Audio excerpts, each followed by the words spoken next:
যোৰহাটৰ গড়মূৰ শ্মশানৰ শিৱ মন্দিৰত মহা শিৱৰাত্ৰিৰ উদযাপন 52 বছৰ গৰকা যোৰহাটৰ গড়মূৰ শ্মশানৰ শিৱ মন্দিৰত পালন কৰা হয় মহা শিৱৰাত্ৰি।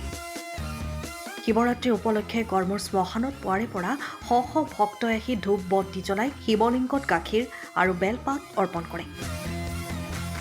সকলোৰে মাথো এটাই কামনা, শিৱ বাবাই মনৰ আশা পূৰণ কৰক। আনহাতে শিৱৰাত্ৰি উপলক্ষে মন্দিৰৰ চৌপাশে এখন বৃহৎ মেলাও অনুষ্ঠিত হয়। প্ৰভুৰ আশীষ গ্ৰহণ কৰাৰ লগতে এই মেলা চাবলৈও বহু লোক অহা পৰিলক্ষিত হয়। মহাশিৱৰাত্ৰি আমাৰ এই গড়মূৰ শ্মশান কমিটিত আজি প্ৰায় 52 বছৰ হৈছে এইভাগ মহাশিৱৰাত্ৰি আয়োজন কৰা।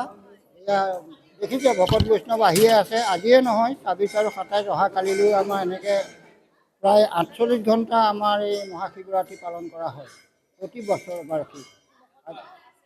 মহত্ব আছে নিশ্চয়, আহি আছে ভকত বৈষ্ণৱ, কিবা এটা পাইছে নিশ্চয়, এনেই আহিবনে।